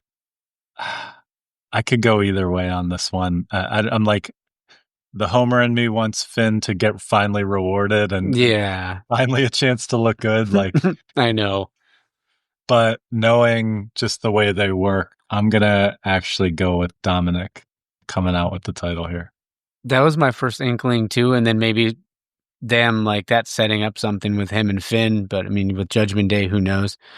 But even like about Braun, like I feel like he's so talented. He's young and he's talented. I feel like if he just gets a little bit more refined in the ring, and then also I feel like they kind of killed his momentum a little bit at certain points throughout, like, his short career, where they would put the title off him, take the title off him real quick, and then put the title back on him. So, I mean, I like Braun. I feel like he could be, like that guy to go up against Gunther, or be like what do you want to call it? Like Brock, like what's the word that they would call like not a spectacle, but like he would draw money eventually down the road, like a lot of money down the road. Yeah, I think their intercontinental scene right now is such a different style than he is. Yeah, if I were them, I'd want to get him out of that part of the card, and like him and these high flyers, and just that's just not the best opponent for him. So I think he's just too big of a dude. I mean, I'd get again, whether they actually put a world title on him, I'm not saying that. I think, but I do think they need to get him up. Somebody needs to lose world title matches. So even if that becomes his role for a little while, or maybe he just gets so over that he overcomes all that. Yeah. So it's a fun one. It's kind of a rushed storyline. This hasn't had much build. I wish it had more build to it, but they've done enough, I guess, that I get it. Definitely. Next, we got Damian Priest versus Drew McIntyre. I've kind of liked how this has gone, but I'm just I can't figure out. I mean, I would think McIntyre, but I mean, I don't know. Yeah, he's kind of in the Finn Balor camp of like, are you going to hook him up already? To me, he's so much more interesting and fun, and you just want to hear him talk on the microphone. Nobody says that right now about Damian Priest. I mean, very talented guy, but Drew is just like so entertaining. And, and he's just like the funniest heel. And so it's like, I want him in a good storyline, therefore I want him to win, and I'm picking him in hopes that, again, they say, we'll get you over at Mania. Thanks for all the losses you've I know chalked up over the last year. Yep. Man, let's see that. So Randy Orton, I'm assuming they're going to announce something either. I mean, I doubt you leave him off the card, but I mean, I'm sure they'll announce something maybe tonight, or I mean, I think waiting till next Friday is way too long, but because it's the night before. But who do you think they throw Randy Orton in there with? I don't have a great answer for this. What's the name of the host, the announcer? Oh, McAfee. Meg. Oh no. Sorry, the guy that he gave the RK to. Which one was it? It's like the SmackDown main guy on SmackDown. He's a wrestler, but yeah, Wade Barrett. No, which one is it? Anyway, which one? I can't think of him. The guy started to interview him and said like, Randy, it looks like you lost your WrestleMania opponent, and Randy just like RKO'd him right. I must have missed that part. It's whoever the guy who sets the matches for SmackDown. Oh, okay. I've been hearing that they're going to have those two face off because apparently he was a really good wrestler and just went into the behind the scenes stuff.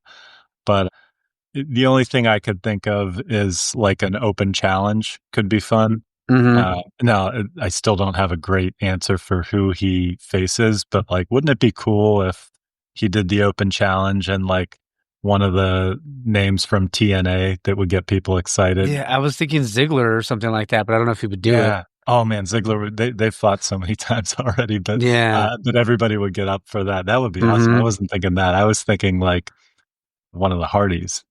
Yeah, that would be cool. So, or what's his name? The champion that was at Royal Rumble.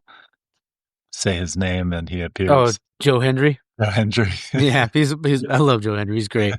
Like if one of those came out in an open challenge, because open challenge has got to be a surprise. It can't just be, there's nobody in the locker room that doesn't have a match that would get people out of their seats. So you bring in somebody new. I wouldn't dig into an old veteran. Since they have the thing with TNA, I think that'd be so cool to cross somebody over as a surprise. Yeah. The only thing is like, I don't want to get into the main event yet, but it could come back to that too. If they are trying to live up to, which is impossible, if they're trying to live up to last year by at least having a crazy nostalgic moment where other wrestlers make appearances. I don't think they're just going to try to replicate last year, but there could be a role for Randy Orton in that with his history with Cena. For example, if like The Rock came out to try to give the upper hand and then Randy came because he's so tied to Cody as a friend, like there could be a cool role for Randy there. Not as good as the match, but if it's, evening the odds with The Rock. That wouldn't be my prediction, but just trying to think of any storyline he could weave himself into. Oh, definitely. I mean, honestly think that open challenging would be really cool though. And then somebody from TNA came, that would be pretty awesome. I mean, if Ziggler's music hit, that would just be, I'd lose my shit. I would for sure. That would be incredible. That place would go nuts. The problem is everybody would be rooting for him. That's true. Yeah. It'd be a huge monster pop. But yeah, everyone would be cheering for Ziggler for sure. Yeah. Because he was another guy I felt like just that never got he won the title and then just kind of, got all those concussions and it was just over for him after that. Yeah. But let's see, we got AJ Styles and Logan Paul. I'm all over. I'm a big Logan Paul guy. Okay. And I'm a big believer that he's about to get pushed. And so I think this match is for him to win. Yeah, I think that would be a great way to, especially AJ talked about retiring lately. So, I mean, I don't think it's going to happen right now. I mean, right after Mania, but yeah, you got to put over the younger kid, and he's trying too. Like, I mean, Logan Paul's actually, when he goes out there, it's not like a celebrity that will go out there and, botch something. He's actually trying. He's worked really hard to get as good as he is. Yep.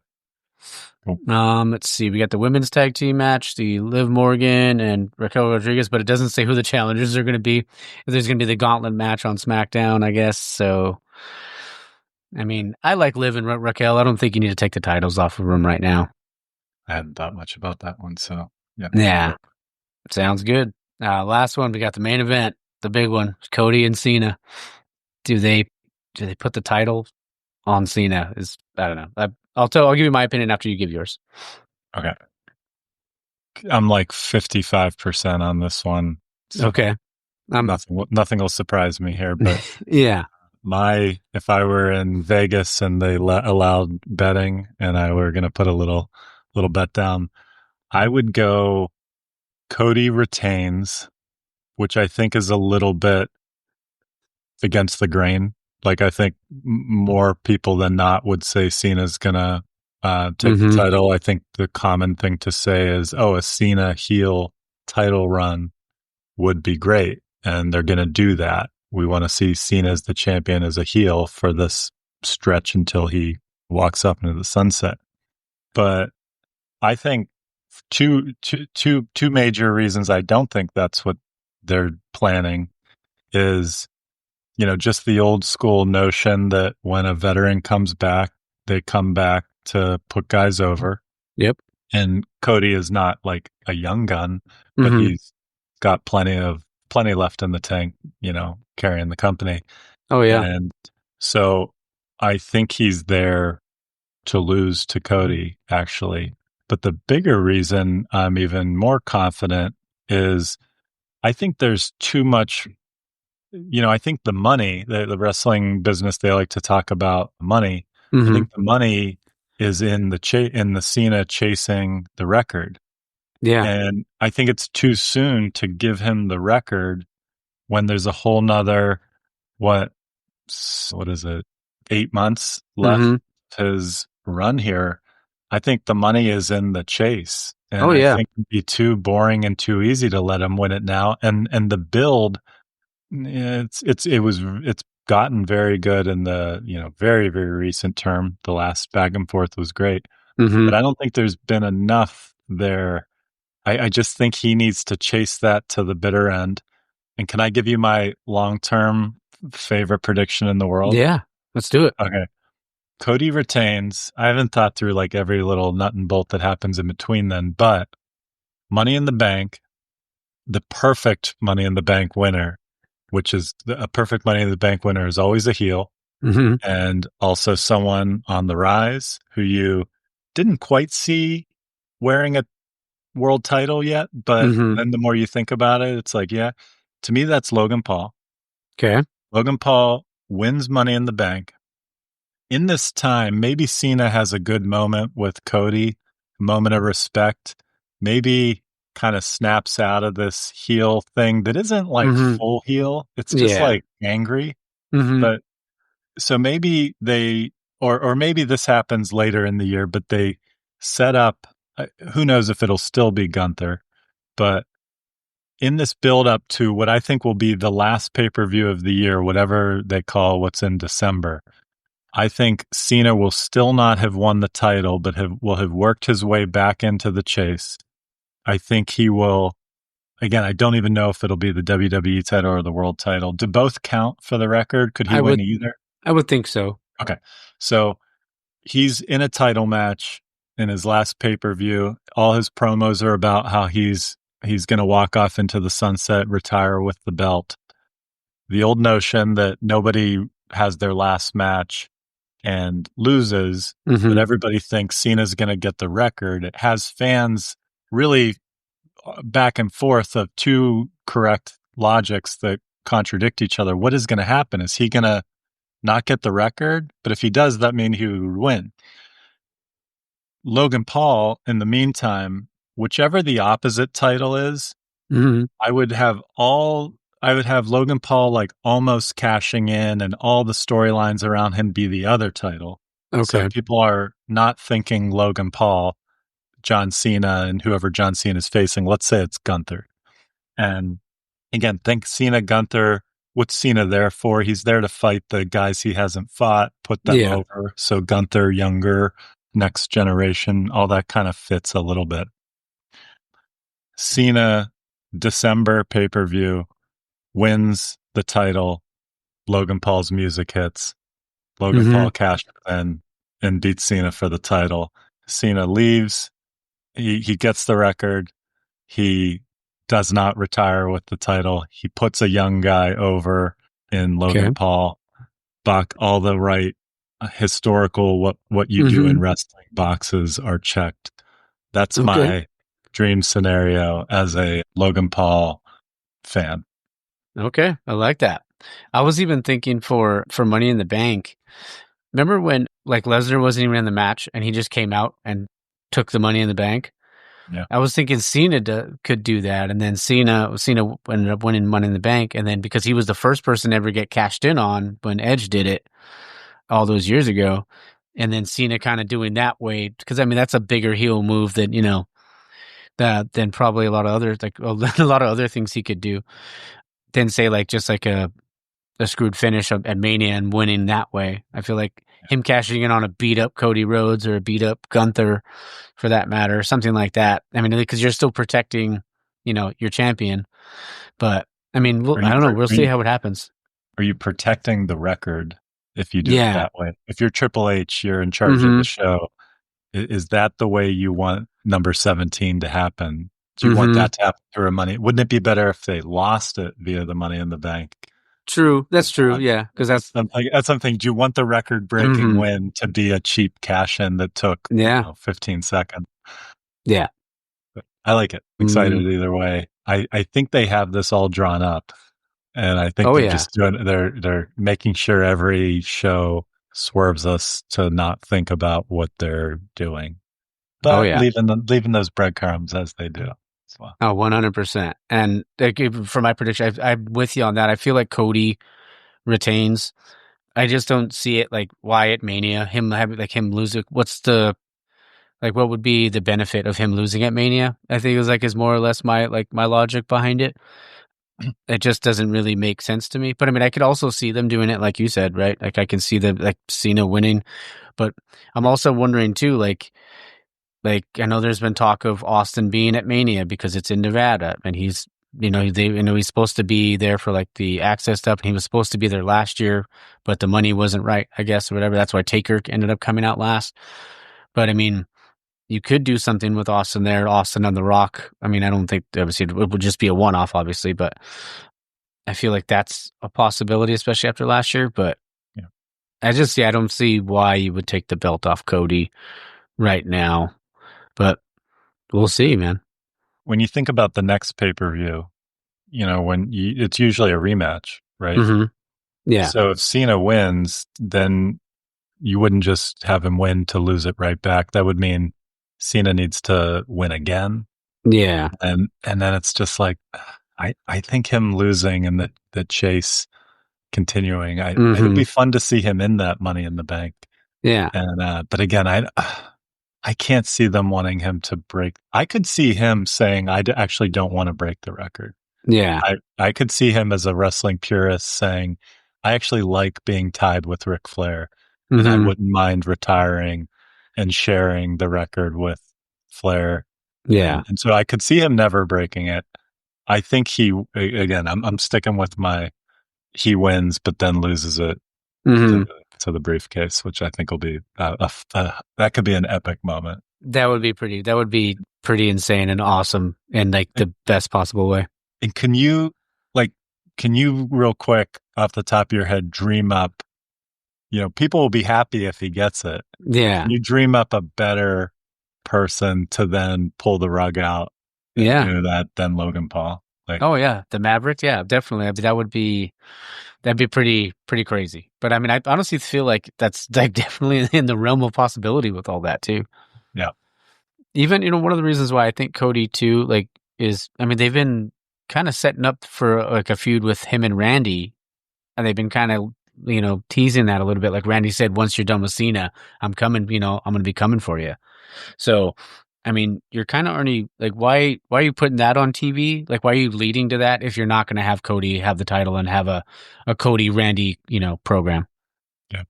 And a Punk Cody has to happen, but I could see them saving that for WrestleManias in the future. Oh yeah. They don't need to even waste that at a SummerSlam. That's Cody Punk is WrestleMania material. Right? Oh, 100%. Yeah. That's money, especially if you go heel Cena. I mean, not heel Cena, heel Punk, and just steer into that skid. And Punk is just so good as a heel. So, man, I'm excited. Next week. I mean, it can't come quick enough. Do you do anything like fun? Do you guys have it at the brewery?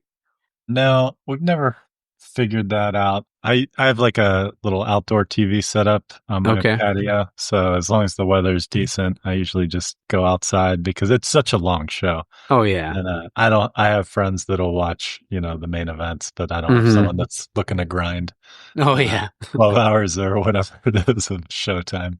Oh yeah. I kind of just throw it on outside and go back and forth. Yeah. There you go. Yeah, and today I'm actually right after this, I'm gonna drive over to my uncle's. We bought a 12, 13 pound brisket. So I'm gonna trim it down a little bit, take off some of the fat, and I'm gonna do a pastrami brisket for night 1. And then night 2, I'm gonna make quesadilla tacos. So those should be we go all out every year for Mania. So it's like I gotta make sure everyone's fed and got enough beer in them. I love it. Craft beer. One last random thought for you. Yeah. These international shows, Mhm. or I should say these European shows, the crowds, Oh, they're the unbelievable. best. I feel like the crowds are almost ruining my favorite night of the year, which is the Raw after WrestleMania. Oh yeah. Because that's used to be the main time you actually got to see a crowd like that will not stop singing. But now that they do these European tours, it's like, yeah. man, we suck here. We're like that. Why are they so much more fun than we are? We're kind of lame compared to literally every European country they go to is singing the nonstop. Like, how do they know these songs? This isn't even their first language. Like, yeah. Impressive. And now I feel like I'm not looking forward to that as much because I love the Raw. And I almost love it more than WrestleMania. Oh yeah. Part of it is that old Dolph Ziggler cash in. That was that's an all-time moment for me. Was it what's his Michael Cole when he's like, oh no, I think it might have been JBL when he's like, Ziggler just blew the roof off the Izod Center or whatever it was. Man, what a great cash in. That was like, I still watch that. Like, I still get like goosebumps watching that. Like every once in a while, I'll just throw on like random returns or random cash ins, and that one just gets me. I'm sure I sound like a super nerd, but it totally does. I heard a good interview with that one where he was supposed to win fast, and when they were discussing it before, he was like, no, I forget where it was, some interview with him. And he was like, no, I was like, that's not me. Yeah. Me is like almost blowing it. So, yeah. So he made it so that, and boy, did that add to the drama. It would have not been nearly as cool if he just came out, hit his finisher, and walked out. That would have stunk. Like the way that they really made you think he was about to blow it. So, yeah. I think I saw it that much sweeter. Yeah, I saw that interview. I think he was just like, how was Ziggler going to Ziggler this thing up or whatever? Yeah. And they totally did. But the way they did it was like storybook. It was so great. They're very good at what they do. Yeah. One last thing, the night after Mania, because the Raw after Mania. It's always one of my favorites too. You're totally right about like all the hot crowds in the European tour. Do you think there's any returns or surprises on the? I know there was used to be a big thing, before, but do you think there's anything like that the night after? I certainly don't have a name that I've even heard as suggested that I've like glommed onto. The name that I just think would be fascinating, social standing aside, is just can Brock Lesnar come back? Is he done for his career? Yeah, I don't know.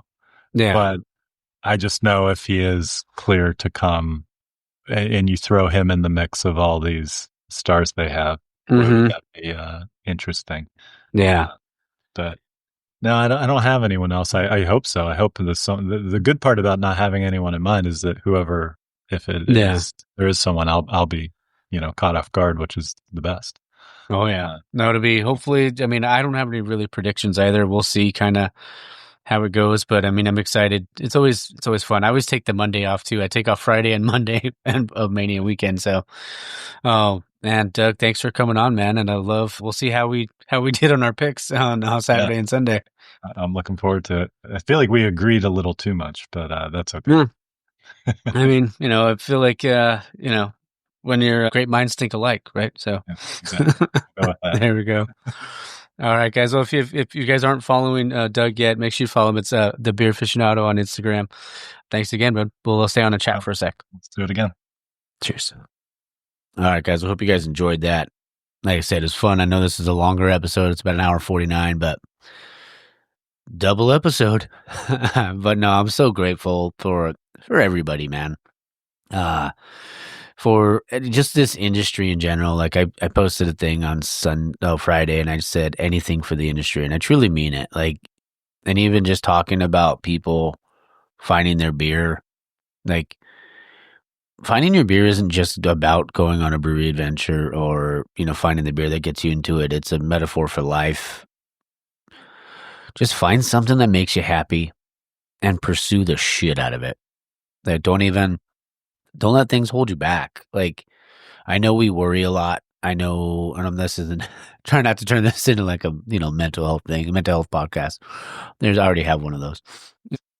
But I'm just like, I just want people to be happy, man. Like there's enough fucking unhappy people and angry people out there. Just, find something that brings you joy. Whether it's a podcast or TV show or anything, or if it is going to craft brewers, be responsible though, obviously. Do all that stuff. But I mean, yeah, just want people to be happy. And like, as long as you can do that, then that's all that matters. Yeah, Mania is this week. I'm excited for that. I'm honestly super stoked. The Hall of Fame is Friday. Hunter's going in to the Hall of Fame. I will be at Level Up on Friday for WrestleMania trivia. We are, like I said, I know we're going to be Luis and I are going to be recording a WrestleMania Taproom Tales special. It's not going to be it's going to be like an episode, but it's going to be like a special episode that's going to release on Saturday. So you're going to have 2 episodes of Taproom Tales this week. You're going to have one on Wednesday, which is I will tell you the title. It's called The One That Got Away. And then there's going to be the WrestleMania one. Okay. So be ready for that. That'll probably just be a quick 2-minute episode. It won't be anything crazy. But yeah, be ready for that. That'll be fun. Let's see. What else? I think that's it. Next week's episode is Sandra from Innovation.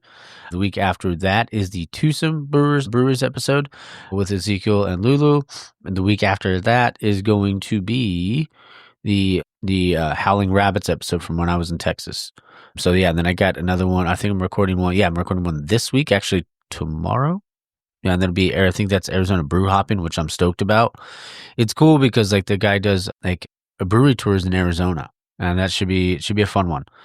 Just to be able to hear his story. We've never talked before other than exchanging, DMs and stuff like that. Then I'm going to be recording with Adam Mills soon. Yeah, and then you got with Masa on the 27th.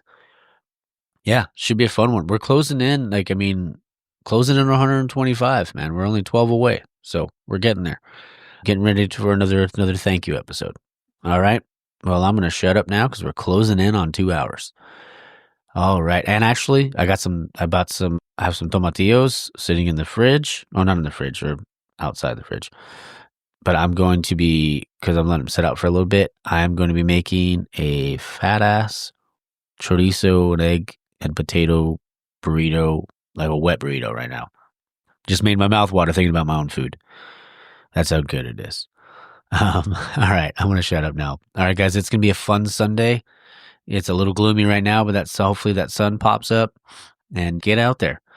Get out there, support local, drink local, and find your beer. Cheers, Tap.